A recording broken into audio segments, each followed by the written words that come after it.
Bonjour et merci d'être là pour écouter nos intervenants. Alors je rappelle le titre de notre plateau télé, les nouveaux business models autour de l'impression 3D et le retail, avec en intervenant Frédéric de Clinchamp du groupement Les Mousquetaires, Quentin Touzard qui est le PDG de la société WebPulseur, Isabelle de Kopman, professeure et chercheur à Schema Business School, et David Ferron, qui est responsable des projets innovation et de design à la CCI Grand Lille. Donc, sans tarder, Frédéric, alors, vous êtes sur un vrai projet, le projet Poivre Rouge que vous allez nous présenter. Alors, d'abord en quelques mots, dites-nous un peu qui vous êtes, Frédéric. Donc, Frédéric de Clinchamp, chef d'entreprise Poivre Rouge, issu de la restauration. Donc, nous avons tenu avec mon épouse pendant 15 ans un restaurant avant de rejoindre Poivre Rouge au sein des Mousquetaires. Aujourd'hui, nous avons un établissement Poivre Rouge à Saint-Clément, dans Lyon, établissement de 200 places assises et une quinzaine de salariés. D'accord. Alors, quand on m'a présenté votre projet, j'étais très curieuse de savoir en quoi consistait l'impression 3D dans l'agroalimentaire. Et voilà, j'ai été surprise en fait de cet intérêt pour l'impression 3D. Alors, dites-nous en quelques mots en quoi consiste le projet d'impression 3D chez Poivre Rouge. Alors chez Poivre Rouge, dans la restauration, le projet 3D alimentaire, on l'a imaginé en deux temps. En premier temps, on a un client qui se connecte sur notre site Poivre Rouge et qui peut personnaliser son dessert. En quelques clics, 48 heures à l'avance, le client va pouvoir déterminer son gâteau, ses inscriptions, sa décoration. Et après un paiement en ligne, nous, sur nos restaurants, nous traitons la demande pour que le client puisse le retrouver sur sa table à son déplacement. D'accord. Et ce projet, vous l'avez imaginé que dans votre restaurant. Dites-moi un peu comment ça s'est passé. Est-ce que c'est un projet de chez vous, de votre restaurant, ou est-ce que c'est un projet en fait qui vient du groupement les Mousquetaires ? C'est un projet qui vient du groupement des Mousquetaires. Effectivement, aujourd'hui, on va le tester dans un établissement pour pouvoir le déployer sur le réseau. Aujourd'hui, 82 établissements potentiellement. D'accord. Et alors, la question qu'on peut se poser, vous êtes sur de la personnalisation donc de gâteaux, c'est sympa, donc les gâteaux d'anniversaire, les grandes occasions, etc. Et selon vous, ça amène quelle valeur ? C'est quoi la valeur ajoutée par rapport à votre activité ? C'est une offre complémentaire à ce que nous faisons déjà en tant que restaurateur. Le fait de pouvoir amener de l'événementiel, de pouvoir personnaliser son dessert. Nous pensons attirer les groupes, les associations, les fêtes de famille, pouvoir se réunir autour de ce concept-là, effectivement. D'accord. Et mais ça aurait pu se faire différemment qu'avec l'impression 3D. Et l'impression 3D, c'est quoi ? C'est pour l'aspect techno, parce que c'est tendance C'est pour l'aspect tendance. Les modes de consommation changent. Aujourd'hui, effectivement, on fait beaucoup de choses sur Internet. Le fait de pouvoir personnaliser son dessert et de le retrouver après dans son restaurant aussi, c'est une surprise aussi. D'accord. Et alors, le projet, il est testé pour l'instant ? Il est en test ? Le projet, il y a une période de test qui va être mise en place, une période de 6 mois. Nous, on l'a imaginé à partir de la Saint-Valentin, février 2016. On va mettre en place le projet. Sur la Saint-Valentin, c'est une bonne occasion de tester avec les réseaux sociaux, de le mettre en place et de mettre effectivement la possibilité aux couples, aux jeunes couples, aux couples, de pouvoir personnaliser leur dessert pour ce jour-là. D'accord. Vous l'avez déjà testé autour de vous pour voir s'il y avait un intérêt ? Vous avez déjà fait des essais ? On a fait des essais avec WebPulseur, mais aujourd'hui, effectivement, cette période de test de 6 mois, une occasion particulière, le relayer sur les réseaux sociaux, une vraie période de test de 6 mois, effectivement, est nécessaire. Est nécessaire, d'accord. 6 mois quand même de test. Vous allez le déployer dans d'autres restaurants ? Cette période de 6 mois, effectivement, il y a l'ambition de le déployer. Hein. On fera un retour satisfaction client, chiffre d'affaires aussi. Et après cette période, on analysera. Et s'il peut être déployé, on mettra tous les outils nécessaires au réseau, 82 établissements aujourd'hui, pour pouvoir le déployer. D'accord. Alors, je vais me retourner vers Quentin Touzard. Alors, c'est vous que j'ai rencontré, en fait, et c'est vous qui m'avez aussi expliqué en quoi consistait ce projet. Alors, donc, pour resituer, vous travaillez avec le groupement Les Mousquetaires sur ce projet d'expérimentation, c'est cela ? Alors, dites-moi un peu la genèse, comment ça a démarré comment vous vous êtes rencontrés avec le groupement Les Mousquetaires ? Alors, donc nous, effectivement, on travaille dans l'impression 3D depuis environ 3 ans. On a réalisé plusieurs démonstrateurs et plusieurs expérimentations avec des enseignes sur le sujet scanner 3D, impression 3D, notamment avec Auchan. Et en fait, on a rencontré, on a fait connaissance un peu plus approfondie avec Stéphane au CES, donc le Consumer Electronics Show à Las Vegas en début d'année. Et il y avait des personnes d'Intermarché, notamment Stéphane Leray, qui est dans la salle. Et donc on a pas mal été explorer les solutions qui étaient présentées à ce moment-là, notamment les solutions d'impression de sucre coloré, de chocolat mais à base de poudre et d'impression de pâte. Et on a vu que c'était en train de sortir. Alors les imprimantes ne sont pas encore disponibles sur le marché, mais c'est là que vraiment l'idée a germé. On s'est dit il faut qu'on le présente, il faut qu'on essaye d'aller plus loin. CES, c'était vous avez participé à la mission, c'est ça, de 2015 Oui, la mission qui avait été organisée par la CCI internationale. Oui, je me souviens, vous étiez très nombreux d'ailleurs. Vous étiez très nombreux d'ailleurs dans cette mission. Et alors, le PICOM n'est pas sur le plateau parce qu'ils sont très occupés avec leurs nouvelles innovations. Et ce qui est intéressant, c'est en fait PICOM, comment vous ont-ils aidé comment ça s'est passé en fait cette mise en relation? Alors le PICOM, là-dessus, il a un rôle de mise en réseau et d'organisateur de projets. Là, notamment, c'était l'appel à projet New Shopping Experience qui a lieu tous les ans depuis 2010, peut-être, 2011. Et on y répond régulièrement et ils nous font part des attentes des distributeurs et on doit présenter des projets qui y répondent. Et on a présenté ce projet-là et il a été c'est soumis à un jury, ça a été sélectionné. C'est comme ça que ensuite on a accès à un financement qui nous permet de travailler sur un démonstrateur et d'expérimenter les idées qu'on a imaginées. D'accord. Alors, comment s'est fait la rencontre? Alors, vous, groupement Les Mousquetaires, vous êtes intervenu comment? Donc, une jeune entreprise qui travaille sur l'impression 3D. Et pourquoi vous vous êtes mis en relation, en fait, avec une entreprise du Nord? Parce qu'après tout, vous n'êtes pas du tout dans la région. Au recherche et développement du groupement des Mousquetaires, il y avait effectivement un objectif de faire de l'impression 3D. Le projet nous a été présenté à nous, Poivre Rouge. Effectivement, c'est un projet qui nous a paru intéressant. Aujourd'hui, sur notre secteur d'activité, personne ne fait de l'impression 3D alimentaire. La finalité, aller au client, effectivement. Donc, ça nous a paru très intéressant de le faire en collaboration avec Webpulsar. D'accord. Vous êtes membre, je crois, aussi du pôle de compétitivité PICOM, c'est ça? Oui. Voilà. Alors, vous allez la fabriquer, la machine? Elle existe? Vous allez devoir fabriquer le... On a un modèle qui existe, qui est présenté sur le salon. Effectivement, si demain on doit le mettre à grande échelle sur tout le réseau, il faudra que ça rentre en fabrication sur peut-être des ajustements à faire aussi sur l'appareil, effectivement. D'accord. On peut voir la machine, c'est ça, sur le salon? Sur quel stand? Oui, donc c'est sur le stand New Shopping Experience du PICOM, je ne sais pas l'emplacement, sur l'espace innovation. D'accord, très bien. Voilà, j'invite donc l'assistance à aller voir sur les stands, les machines, ce qui se fait et aussi bien d'autres choses. Vous allez voir qui sont assez, j'allais dire, très d'avant-garde et qui posent quand même aussi question sur nos modèles économiques. Mais ça, j'y reviendrai avec Isabelle de Kopman. Alors, quand on s'est rencontrés, on a beaucoup échangé. Et vous êtes une jeune entreprise, vous explorez aussi des nouveaux modèles. Et vous voyez comment le développement de l'impression 3D dans le retail, vous voyez comment l'avenir?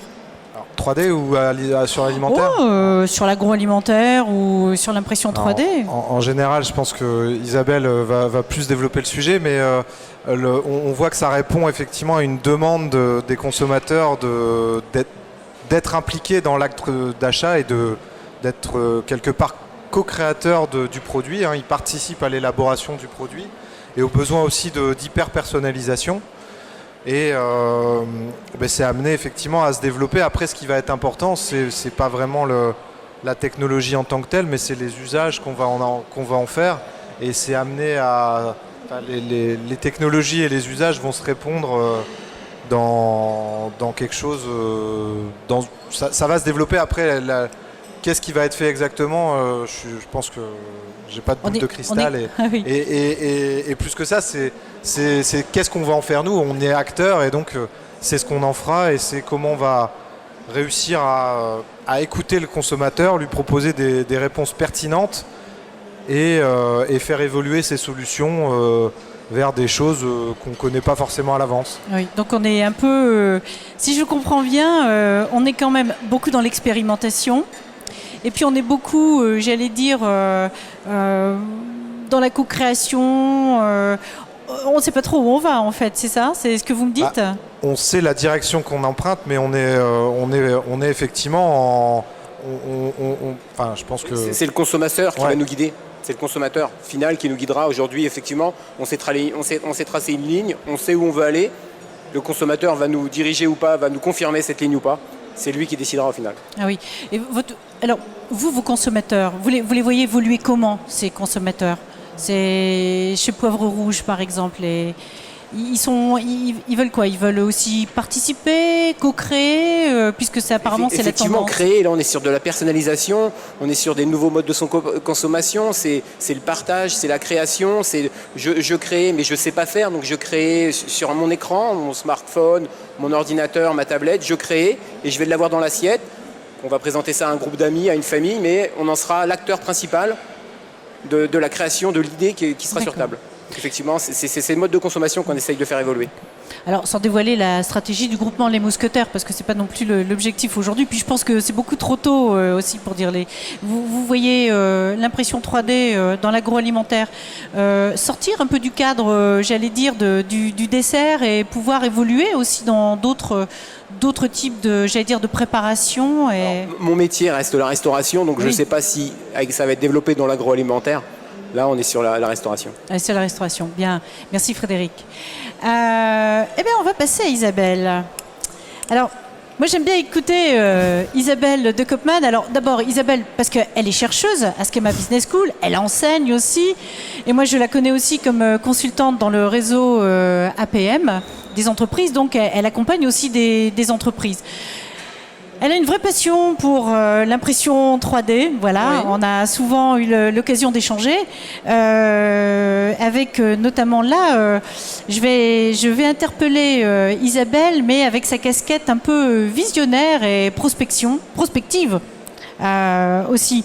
Alors, Isabelle, vous voyez comment vous l'évolution de l'impression 3D dans le retail? Alors, l'évolution de l'impression 3D ou fabrication additive, j'aime utiliser le terme fabrication additive, on est sur des dimensions un peu plus professionnelles. La fabrication additive dans le retail va amener, comme vous le présentez aujourd'hui, la possibilité à des retailers de trouver des axes de différenciation en proposant de nouvelles, en fait, composante de la proposition de valeur qui définit aujourd'hui l'activité retail. Alors c'est très variable, on a un exemple ici dans l'agroalimentaire, il faut savoir qu'on a d'autres initiatives dans le domaine du retail, on a des groupements comme Auchan qui le font sur la décoration, sur le bijou, sur la petite décoration, des acteurs comme Amazon aussi qui aujourd'hui ont à peu près une gamme de 40 produits finis qui sont à la disposition en fait des consommateurs, pour respecter ces logiques de personnalisation et de customisation. Mais là où j'aimerais reprendre un peu ma casquette de professeur de stratégie, c'est il faut faire très très attention quand on travaille sur la 3D et il faut bien différencier ce qui relève du mythe et de la réalité. Alors effectivement, nous sommes dans un salon retail, mais il est important de bien faire la différence. On ne pourrait absolument pas, par exemple, comparer l'impact de la fabrication additive ou de l'impression 3D dans le domaine de l'industrie, que je connais très bien. Ça fait 30 ans que les industriels utilisent déjà des imprimantes 3D. Là, on est sur des optimisations de business model existants. On ne peut pas non plus comparer la fabrication additive dans le domaine du retail, dans le domaine du service. Donc, ce qui est important surtout, c'est de comprendre en fait quels sont les impacts, ne surtout pas avoir une approche globale en fait de l'impact de cette technologie sur les secteurs d'activité. Alors, vous me parliez de prospective. La prospective est extrêmement difficile J'ai récupéré la semaine dernière en fait les dernières études qui ont été faites sur un plan international sur la fabrication additive et l'impression 3D. Lux Research, qui est un grand partenaire américain, nous annonce que la création de valeur qui se fera en fabrication additive et en impression 3D en 2025 se fera sur des applications qui ne sont pas encore imaginées. Nous sommes sur un travail de prospective qui est extrêmement difficile à envisager, encore plus que la prospective d'Internet, parce qu'en fait, il y a différentes composantes qui vont avoir un impact là-dessus. C'est à la fois l'évolution des machines, ça évolue extrêmement rapidement. Il faut savoir qu'en 2013, on a vendu 44 000 imprimantes grand public. On en annonce plus d'un million pour 2018. On est sur 3,7 milliards aujourd'hui de dollars sur le marché de la fabrication additive. On annonce 7 milliards de dollars pour 2025, dont 600 millions rien que pour les matériaux. Donc il y a des enjeux qui sont assez considérables. Donc une chose aussi que j'aimerais rajouter qui est importante, on a peu de temps, mais il faut comprendre que la technologie n'a pas de réel intérêt en tant que telle si elle n'est pas appropriée par les utilisateurs. L'impression 3D a 30 ans. Pourquoi aujourd'hui, effectivement, Poivre Rouge et les Mousquetaires s'engouffrent dans cette brèche? C'est que depuis 2012, il y a une vraie démocratisation, il y a une appropriation des consommateurs par les consommateurs de cette technologie, puisqu'elle devient accessible. Il faut savoir qu'un des plus gros marchés aujourd'hui va être le marché des imprimantes low cost à moins de 5 000 $. Donc c'est quelque chose qui va considérablement changer les choses. Et comme vous le soulignez tout à l'heure, à la fois la personne des Mousquetaires et Quentin ici, les consommateurs ont réellement changé de comportement de consommation et c'est une technologie qui va leur permettre de reprendre la main dans certains secteurs d'activité. Ah oui. Alors, justement, parlons de ces consommateurs. Alors, on était jusqu'à présent dans le B2C. Oui. Hein, on pousse des innovations vers les consommateurs. Dans le B2B aussi, voilà, le monde professionnel. Et puis là, tout à coup, on nous parle de C2B, C2C. Ça désoriente quand même beaucoup les entreprises. Ça désoriente beaucoup aussi les entreprises qui sont dans le retail. Oui. Et à côté de ça, on parle aussi de raccourcissement de la supply chain. Quid demain des centres de logistique et de stockage qu'on construit un petit peu partout? Est-ce qu'il y en aura encore demain? Voilà, ça pose quand même beaucoup de questions sur l'avenir. Alors, d'abord, ces consommateurs. Et ils sont qui c'est qui ces consommateurs? Les consommateurs ont beaucoup changé. Alors, je fais essentiellement mes recherches avec Swat Jelassi qui est présente dans la salle ici. Et on travaille beaucoup en fait sur l'impact des pratiques et usages des technologies sur les modèles traditionnels. Il faut savoir qu'aujourd'hui, le consommateur a pris le pouvoir. Aujourd'hui, les technologies du 2.0 leur ont permis de se connecter entre eux et il y a une véritable volonté de partage, de collaboration. Alors beaucoup, vous entendez sur les médias en ce moment, on parle d'ubérisation. Voilà, donc cette volonté de cette émergence des modèles C2C, donc de consommateur vers le consommateur. Il faut savoir qu'aujourd'hui, nous l'avons prouvé dans nos recherches, le consommateur a pour volonté de sortir les acteurs marchands de la boucle, c'est-à-dire de vous sortir de la boucle. Alors vous l'avez compris, puisque vous revenez dans la boucle, c'est pour ça que des personnes comme Top Office, les Mousquetaires, Auchan, Amazon ont compris que quelque part il fallait revenir dans la boucle et donner à la possibilité à des consommateurs de customiser leurs produits, de personnaliser leurs produits. Mais ce qui est une véritable révolution sur laquelle nous réfléchissons avec SWAD, c'est qu'aujourd'hui, nous allons vivre, alors généralement quand je dis ça à des adhérents ABM, ça les fait blêmir, notamment les industriels, nous allons vivre ce que nous avons vécu sur les biens immatériels dans le monde physique. C'est-à-dire qu'aujourd'hui, pour la première fois, on a vécu ça sur Wikipédia, on a vécu ça sur l'open source et les logiciels, mais pour la première fois, et nous entamons une recherche là-dessus, pour la première fois, des consommateurs vont avoir la possibilité, vous avez déjà des objets libres, des objets qui n'appartiennent à personne, on n'a pas forcément encore légiféré autour de ces objets, mais vous avez la possibilité pour des internautes de mutualiser leurs compétences, leurs ressources et de sortir un objet physique sans mettre d'industriel dans la boucle. Vous avez déjà une première voiture libre qui est sortie. C'est quelque chose qui va complètement remettre en cause en fait les business models traditionnels et notamment le retail. Avec le Picom aussi on réfléchit, avec des gens comme Leroy Merlin, Auchan. On est en train de se demander si demain, quels sont encore les biens physiques qui vont être vendus en magasin. Est-ce que le consommateur ne va pas forcément en rentrant chez soi le soir imprimer ses propres couverts, soit à la maison parce qu'il y aura des imprimantes grand public très bon marché, soit dans un centre effectivement qui va mettre à sa disposition pendant 1 heure ou deux une imprimante 3D. quels sont les produits qui vont vraiment être imprimés au domicile ou non. Alors ça va être complètement tributaire de la facilité d'utilisation des machines, du prix des machines. Si c'est plus compliqué pour une consommatrice d'imprimer de l'alimentaire en rentrant à la maison le soir, on continuera à l'acheter effectivement en distri, mais on la fera personnaliser par les mousquetaires, par Poivre Rouge. Si c'est plus facile de customiser son gâteau à la maison, on le fera à la maison. Donc il y a vraiment des enjeux importants. Dominique nous parlait aussi de la filière économique. Là, c'est fondamental. Il faut savoir que si demain la 3D, notamment pour la partie industrie, émerge, si demain Leroy Merlin, les mousquetaires ou Auchan deviennent des centres de fabrication et non plus des centres de distribution, ça va complètement amener à revisiter les filières en amont, la logistique, plus forcément de stockage, on va livrer des produits dématérialisés, des matières premières dématérialisées, plus d'emballage, reconfiguration des filières économiques. Donc il ne faut pas minimiser les enjeux. C'est vrai qu'on présente des choses un peu ludiques parfois. C'est vrai que le retail peut s'en servir pour générer de l'expérience client, des bénéfices hédoniques, des bénéfices expérientiels, ce qu'on souligne dans nos recherches. Mais dans d'autres pans de l'activité, les impacts sont vraiment majeurs, avec une véritable reconfiguration pour certains des activités économiques. Est-ce que c'est quelque chose que vous ressentez, vous, que vous suivez de très près au groupement Les Mousquetaires? Est-ce que ces bouleversements qui arrivent sur les modes de consommation, sur les modes de fabrication, est-ce que c'est quelque chose qui vous interpelle aussi? Alors c'est suivi par les Mousquetaires effectivement, parce que Mousquetaires, plusieurs entités, on a évoqué Poivre Rouge, mais on a aussi l'alimentaire avec Intermarché, Rodi sur l'automobile et le bricolage. Donc effectivement, le bricolage entre autres, je pense que l'imprimante 3D demain a une grande part aussi dans le bricolage, où demain on peut imprimer effectivement, on l'a évoqué tout à l'heure, des outils, des boulons, des choses qu'on n'arrive plus à trouver ailleurs. Donc effectivement, on a un regard, le groupement des Mousquetaires a un regard effectivement sur ce nouveau système. Ah oui, donc il y a vraiment...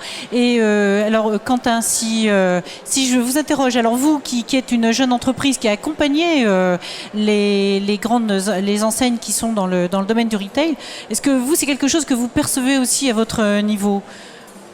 Alors, oui, c'est très intéressant le mouvement qui est effectivement lié à l'open source. Après, il faut, c'est vraiment, je pense, une lame de fond et ça prendra du temps. Enfin, on est vraiment au début et il va y avoir, je pense, plusieurs vagues, mais il faut se préparer et c'est pour ça qu'on on peut pas vraiment faire de précision. Il va se passer des choses, on ne sait pas exactement quand. Il y aura, et ça se passera certainement avec des accidents, au sens quasiment du jour au lendemain, il va y avoir des basculements et donc il faut se préparer, mais c'est vrai que il faut l'intégrer, il faut l'intégrer de façon subtile et avancer avec ces paramètres-là, sachant qu'on avance dans une situation qui est quand même très incertaine au sens où on connaît les tendances, on connaît tout ça, mais on ne sait pas quand est-ce que ça se fera, on ne sait pas le volume d'affaires que ça va représenter, on sait pas. Faut tenir compte de ça et je trouve que c'est intéressant aussi la façon dont on l'a abordé avec Poivre Rouge, parce que en s'en servant pour lancer une offre événementielle, on l'intègre. On a plusieurs usages en même temps. On teste effectivement cette image techno, on teste l'impact sur le consommateur, mais on fait aussi du business parce qu'on lance des nouvelles offres et on va faire des tablés de 6, 10 et on fait du business aussi. Donc il faut voir effectivement comment ça... Et oui, parce que malgré tout, on n'est pas dans la philanthropie. Vous êtes une entreprise, il faut gagner de l'argent, ça me paraît aussi essentiel et fondamental. Oui, Isabelle. Oui, je voudrais rajouter une chose justement pour les retailers qui sont présents ici sur ce salon. Ce qui est assez significatif en fait dans les derniers chiffres qui ont été annoncés sur un plan international, c'est que pour la première fois, la conception de produits finis est passé devant la conception, donc j'ai lu ça dans les éléments puisque je suis allée voir la plateforme en fait il y a 15 jours, c'est Ciris, c'est le plus grand centre de recherche 3D en Europe, qui sont en Belgique, à Liège et à Charleroi. Pour la première fois en fait, les produits finis, donc l'électronique aussi, puisqu'on a aujourd'hui la possibilité d'imprimer du semi-conducteur en fait, dans des produits finis. Vous avez notamment Apple et Google qui viennent d'arriver sur le secteur de la 3D, donc là je peux vous dire que ça va aller très vite et ça va faire très mal. Aujourd'hui, le premier marché, ce sont les imprimantes low cost moins de $5000. Le deuxième marché, aujourd'hui, ce sont les produits finis. Alors qu'on était plutôt avant sur du proto, voilà. Donc ça, c'est très significatif, parce que si le deuxième marché aujourd'hui se concentre sur les produits finis, il est évident que l'impact sur le retail va être excessivement accéléré. Oui. Hein. Alors ce qui est une chose intéressante aussi, après j'en terminerai là, mais c'est fondamental, c'est que n'oubliez pas que les taux de croissance sur la 3D, j'ai découvert ça très très récemment, hier soir, donc vous voyez c'est très récent, les taux de croissance de la 3D sont directement liés au cycle de vie, au cycle technologique des activités. Et j'ai lu sur ce dernier rapport que par exemple dans l'industrie, qui est quand même l'activité qui s'est appropriée il y a 30 ans l'impression 3D, comme ils sont sur des cycles longs, les taux de croissance vont être faibles. Par contre sur les produits finis, sur le retail, comme on est sur des cycles technologiques très courts, les taux de croissance vont être très importants. Donc si vous appréhendez ça, n'oubliez surtout pas de lier cette technologie et les usages de cette technologie au cycle de votre activité. On n'aura pas les mêmes taux de croissance sur le bâtiment, sur l'industrie, dans le retail et dans les services. Oui. Merci Isabelle pour ces précisions. Alors, justement, bon, voilà, la situation, elle est là. On peut parler d'émergence de nouveaux marchés. On peut parler quand même de ce qu'on appelle, c'est un terme très à la mode, très en vogue dans le marketing, de disruption. Voilà, là, on est dans la disruption. C'est ça, on est vraiment on est vraiment là dans un point de basculement, de rupture. Alors Dominique, là vous savez que je ne vais pas forcément être d'accord. Ah, oui, c'est pour ça que je pose la question, je sais qu'elle n'est pas d'accord, c'est pour ça. Alors, à titre d'exemple pour le retail, il faut savoir qu'il faut être très. On parle de troisième révolution industrielle, c'est une évidence, mais on parle de rupture. Non, l'impression 3D ne sera pas une rupture pour toutes les activités. Pour l'alimentaire, ça n'est pas une rupture. Aujourd'hui, ce qui est fait sur l'alimentaire, Barilla fait des pâtes en 3D, on est dans des logiques de customisation et de personnalisation, c'est un service. Pour l'instant, je parle en 2015. Le sens disruptif aujourd'hui, le vrai sens autant, je parle aussi sous le contrôle de ma collègue chercheuse, la disruption, c'est quand ça modifie de façon considérable l'ensemble des modèles économiques d'un secteur et les besoins et les modes de fonctionnement des consommateurs. Donc, par contre, dans certains secteurs d'activité, si demain les modèles C2C émergeaient, on serait sur du disruptif. À titre d'exemple, le textile, j'ai fait différentes conventions des entreprises textiles de la région. Il y a 6 mois, dans le textile, je disais que c'était une innovation incrémentale, puis radicale. Et aujourd'hui, on a fait une conférence avec la CCI à Schema récemment. On a trouvé en fait une boîte israélienne qui fait du prêt à imprimer. Là, je peux vous dire que c'est de la rupture, effectivement, pour le prêt à porter. Mais attention, on ne peut pas considérer que la technologie de fabrication additive est une innovation de rupture pour l'ensemble des secteurs d'activité. Bien, merci pour cette précision. Je savais que vous alliez réagir là-dessus. Alors, sur la diapositive que vous voyez derrière, c'était pour illustrer, vous avez un magasin, c'est l'enseigne Normal à New York, et c'est une enseigne donc qui fabrique des écouteurs, notamment pour écouter nos smartphones, nos MP4, sur mesure et directement sur place. Donc vous voyez, même les magasins sont en train de changer, d'évoluer. On voit des nouvelles enseignes aussi arriver avec des nouveaux modèles. Alors, bon, en tout cas, disruption, pas disruption, nous, il faut qu'on puisse accompagner les entreprises. Parce que ça me paraît maintenant essentiel de pouvoir les aider, à intégrer et les aider à sauter le pas. Alors, David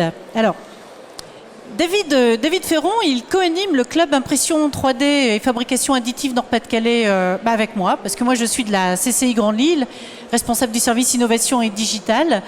Et alors l'objectif, David, le club, à quoi ça sert ? Effectivement, on l'a dit, l'impression 3D ou la fabrication additive, ce sont des technologies qui commencent à dater, qui ont plus de 30 ans aujourd'hui, mais on sent effectivement d'un point de vue médiatique l'engouement depuis 2-3 ans, depuis cette tombée dans le domaine public de certains brevets, et il y a une course un peu technologique qui est derrière de la part des acteurs des machines d'impression 3D. Et l'an passé, on a fait un atelier à la CCI qui nous a un petit peu interpellés, puisque tous les participants, quelques-uns des participants nous ont sollicité, nous ont dit il faut absolument faire quelque chose au niveau de la CCI Grand Lille pour diffuser, mettre en réseau un peu tous les acteurs. Il se passe beaucoup de choses en Nord-Pas-de-Calais, c'est pas connu, c'est pas su, et ça manque de lisibilité. Alors effectivement, on s'est dit bingo, on va y aller, on va créer un club impression 3D Et donc depuis un peu plus d'un an, il a été lancé en juin 2014, on a réussi à générer un réseau de plus de 350 personnes sur la région Nord-Pas-de-Calais. Donc un réseau qui est porté par la CCI Grand Lille, mais à vocation régionale. Ça s'inscrit évidemment dans la troisième révolution industrielle que vous connaissez tous, portée par la CCI de région et le Conseil régional. Et on a réussi à identifier très rapidement beaucoup d'acteurs finalement. Dans la région, on s'est rendu compte que les acteurs de l'impression 3D, des gens comme Webpulsor, des écoles très impliquées, des fournisseurs de solutions, que ce soit des machines, des consommables, des prestataires de services qui sont pour certains dans la salle. On a tout de suite identifié rapidement des gens et on a dit on va formaliser aussi un annuaire. On a créé un annuaire impression 3D que vous pouvez retrouver évidemment sur le stand de la CCI pour montrer qu'il y a des choses en Nord-Pas-de-Calais, qu'il y a des acteurs très présents et qui ont des compétences. Oui. Donc on Combien a de personnes un réseau de 60 compétences, 60 compétences autour de l'impression 3D. Là encore des services, des prestataires de consommables, de machines, les écoles, les Fab Labs et j'en passe. Donc des gens très compétents bien entendu. Et depuis le mois de décembre dernier, on a aussi créé un site internet dédié, tout simplement parce qu'on s'est rendu compte que la demande d'information est très forte aussi. L'impression 3D, d'un point de vue médiatique, c'est un engouement assez phénoménal. Tous les jours, il y a une nouvelle annonce quasiment dans ce domaine-là. Et il nous semblait important aussi de valoriser ce qui se passait sur notre territoire, en Nord-Pas-de-Calais, et de montrer un petit peu les informations essentielles et primordiales à retrouver. Donc vous pouvez aller aussi vous rendre sur le site clubimpression3d.fr. Qui génère aussi beaucoup d'entrées pour nous, puisqu'on a c'est l'occasion évidemment de créer des contacts. On a eu pas loin d'une centaine de contacts grâce à ce site internet. C'est à peu près, c'est plus de 5000 visiteurs depuis à peine un an. Ça fait 8-10 mois qu'on a lancé le site. Un site qui est très consulté. Les gens passent plus de 2 minutes 30 sur le site internet. Donc voilà, pour ceux qui connaissent un petit peu l'univers du web, c'est assez important. L'annuaire évidemment est également très téléchargé, donc ça prouve aussi cet engouement très très fort. Et l'idée c'est de faire rayonner. Donc l'intérêt du club, c'est plusieurs missions. La première mission c'est évidemment de fédérer ce réseau, de montrer qu'on a des compétences disponibles, de créer un écosystème visible et qui interagit, parce que les gens ne se connaissent pas forcément. On en parlait encore sur le stand tout à l'heure. Les gens se connaissent pas forcément dans cette région très très bien, et donc ils ont besoin de se connecter les uns aux autres. Ça c'est la première mission. Deuxième mission, c'est évidemment de valoriser ces compétences et les technologies, parce que les technologies sont assez multiples, faut pas l'oublier. L'impression 3D, c'est 7 grandes familles technologiques avec une quinzaine de procédés qui existent derrière d'un point de vue technique. Donc valoriser ça, faire comprendre ce qui se passe derrière ces technologies, c'est très important. Donc on collabore évidemment avec les écoles d'ingénieurs, les écoles de commerce. On parlait de Ciris tout à l'heure, c'est aussi un acteur compétent très important en Belgique et avec lequel on collabore beaucoup. Et puis, troisième point important, c'est de détecter ces projets, détecter et accompagner les projets. Pour la CCI, c'est très important de soutenir les créateurs d'entreprises et les projets qui sont émergents dans ce territoire. Donc des projets dans tous les domaines, dans le BTP, dans la santé, dans le retail évidemment. On a la chance d'être en contact avec une multiplicité de projets et beaucoup de gens qui se posent des questions dans ce réseau, dans ce club. On a aussi des gens qui viennent seulement par curiosité pour voir si leur domaine ne peut pas demain être appréhendé par des acteurs de l'impression 3D aussi. Et qui se posent la question tout simplement, ou qui viennent tester un petit peu comme le fait le groupement des mousquetaires. C'est à un moment donné, je vais tester, pourquoi pas, l'impression 3D pour voir ce qui se passe dans mon domaine, voir si c'est un mode de fabrication, de conception différent et qui peut peut-être bouleverser son domaine d'activité. Donc la finalité ultime de ce club, c'est effectivement d'aider à muter. Les entreprises demain vont peut-être devoir muter vers de nouveaux business models, se projeter dans des modes de création, de co-conception aussi. On parlait beaucoup des utilisateurs qui s'impliquent de plus en plus dans la conception des produits, dans la personnalisation. Eh bien évidemment, on veut aider les entreprises à muter vers ces business models. Oui. Voilà. Merci David pour cette présentation. Alors c'est vrai que pour nous les écoles sont des partenaires essentiels puisqu'il travaille sur les business models, il travaille sur les nouveaux matériaux de demain, les nouvelles technologies, et on voit bien qu'on est vraiment à l'émergence d'un nouveau marché et que donc les grandes écoles, mais aussi les lycées, parce qu'on a travaillé aussi avec le lycée Saint-Joseph à Boulogne-sur-Mer, où vous avez des équipes de jeunes de 14-15 ans qui fabriquent des petits véhicules qui marchent à pile à hydrogène et des véhicules fabriqués entièrement en impression 3D. Donc vous voyez bien que même les jeunes, en fait, s'approprient assez facilement ces nouvelles technologies, et c'est vraiment essentiel de mettre les écoles dans la boucle et les jeunes dans la boucle. Bien, et on a quel type de clients y a-t-il dans le club? Alors d'abord le club, et c'est payant, c'est gratuit? Alors le club, il est complètement ouvert, hein, je le rappelle, effectivement, c'est un club qui se veut très ouvert et il n'y a pas d'adhésion pour l'instant. Donc il est totalement ouvert, c'est pour ça aussi qu'il y a du monde qui vient. Oui. Je dirais que le plateau ici est assez représentatif, puisqu'on a dans ce club un tiers de spécialistes, j'ai envie de dire, d'acteurs de l'impression 3D, de fournisseurs de solutions, les Fab Labs, voilà, tous ceux qui sont équipés, c'est à peu près un tiers de l'effectif. Un tiers d'entreprises et de porteurs de projets, des entreprises évidemment qui viennent s'informer, qui sont impliquées, et puis des porteurs de projets qui s'impliquent aussi sur des projets d'impression 3D, et puis un tiers de partenaires, les écoles d'ingénieurs ou de commerce, les avocats spécialisés, il y en a aussi dans la salle, les avocats qui s'interrogent aussi sur les droits de propriété intellectuelle autour du bouleversement que peut provoquer l'impression 3D.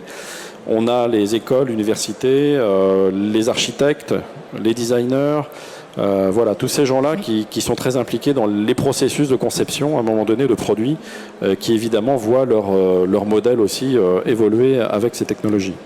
Bien, alors vous voyez, le Nord-Pas-de-Calais, on dit souvent le Nord-Pas-de-Calais, un peu région suiveuse, non pas du tout. On est bien, comment dirais-je, on est bien dans la troisième révolution industrielle ici avec l'impression 3D, et vous avez vraiment des réseaux, voilà, d'entreprises, d'acteurs, d'écoles qui ont envie, voilà, d'aller de l'avant, de faire bouger aussi cette région. Ça me paraît extrêmement essentiel. En tout cas, qui y croient et qui œuvrent beaucoup à l'avenir, en fait aussi de nos économies. Ça me paraît important. Alors, nous arrivons presque au terme de notre plateau télé. Moi, j'ai envie de laisser le mot de la fin, voilà, à nos intervenants. Si vous aviez un message à faire passer ici aux personnes présentes et aux personnes qui vont revoir la vidéo en nombre, j'espère, ensuite, quel est le message que vous auriez envie de faire passer? Voilà, le mot de la fin. À mon niveau, c'est toujours cette ouverture d'esprit à avoir dans ces processus d'innovation de façon plus large, et donc aller dans les réseaux, dans ces clubs, qu'ils soient d'impression 3D ou d'autres choses, c'est déjà un premier pas vers l'innovation. Donc pour l'entrepreneur, le porteur de projet, c'est important d'aller s'ouvrir et d'aller échanger avec les acteurs du territoire et les compétences disponibles, et notamment sur le sujet de l'impression 3D. Donc venez participer au club impression 3D tout simplement. Voilà, merci David. Frédéric? Je pense que c'est un sujet qu'il faut suivre de très près, effectivement. Tout à l'heure, on le disait, comme le disait Quentin, on ne sait pas où ça va, quand ça va arriver, mais ça va arriver fort. Aujourd'hui, on voit que l'impression 3D n'est pas forcément quelque chose d'abouti, mais on voit que l'alimentaire le travaille, un tas de secteurs commencent à le travailler, donc c'est pas abouti, mais on est très nombreux à le travailler, donc quand ça va arriver fort. Donc effectivement, à suivre de très près. Isabelle? Moi, j'aimerais reprendre un peu les propos de tout à l'heure en disant attention, donc à chaque secteur d'activité correspond une technologie, un niveau de maturité différente. Alors effectivement, dans certains secteurs, ça n'est pas abouti, dans d'autres, ça l'est beaucoup plus. Il faut savoir que par exemple, tout ce qui est titane, pour l'aérospatiale, l'aéronautique, c'est déjà en vol depuis un certain nombre de temps. Et l'idée surtout, c'est rassurez-vous. Alors une chose, on entend ça dans tout le salon. Je suis allée tout à l'heure aussi à une autre conférence. La technologie n'élimine pas l'humain. Il y a un grand paradoxe sur lequel nous travaillons en tant que chercheurs. Plus il y a de technologie, plus nous avons recours effectivement à l'humain, à la simplicité. Et ça, c'est très important de le comprendre. Il faut de l'humain et de la technologie, et non pas le tout technologie. Oui. Ça, c'est merci très, très Isabelle, important. oui, ça me paraît essentiel. Quentin? Petit mot d'esprit, je dirais l'impression 3D, c'est bon, mangez-en. C'est ce qu'on est dans l'impression 3D alimentaire.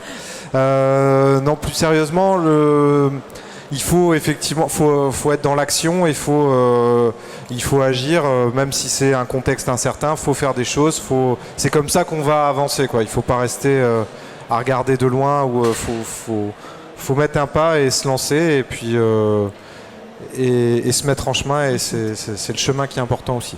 Bien, et ben moi je trouve que le mot de la fin est intéressant, ça va permettre de faire une transition et voilà, et de vous inviter, voilà, oui, il faut profiter. Voilà, de l'instant présent, de regarder ce qui se passe. Alors c'est l'occasion, puisque vous êtes au Salon Connex, d'aller d'abord rendre visite au stand de la CCI Grand Lille en J5, où vous aurez des jeunes start-up qui sont présentes et qui se sont lancées dans l'impression 3D. Voilà, Dagoma, 3D, des centres aussi de coworking avec l'entreprise ouverte de Roubaix. Vous allez voir, ils font partie du club, et c'est tout des nouveaux écosystèmes, des nouvelles entreprises qui se montent. Donc allez voir Picom. Allez voir eShopping Experience, parce que tout ça, en fait, les technologies ne sont pas fractionnées, les technologies ne sont pas cloisonnées.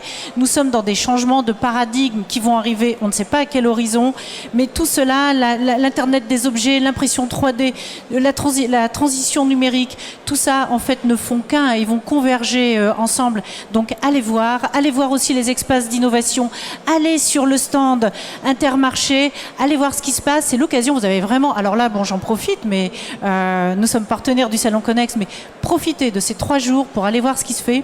Essayez de regarder comment vous pouvez intégrer cela dans vos propres activités, dans vos propres réflexions. Je pense que là, le salon tombe à un beau moment, tombe à un moment de changement malgré tout profond, de vagues qui arrivent, qui vont émerger. Donc allez-y, visitez, mettez-vous-en plein les yeux, au moins pendant 3 jours. Voilà, merci d'être venu, voilà, écoutez nos intervenants. Je remercie alors Quentin Touzard, Webpulseur, Isabelle de Kopman, Frédéric de Clinchamp, Groupement Intermarché, et David Ferron, CCI Grand Lille. Je vous souhaite un excellent salon et on espère vous retrouver nombreux dans nos réunions sur l'impression 3D. Bon salon à vous. Au revoir.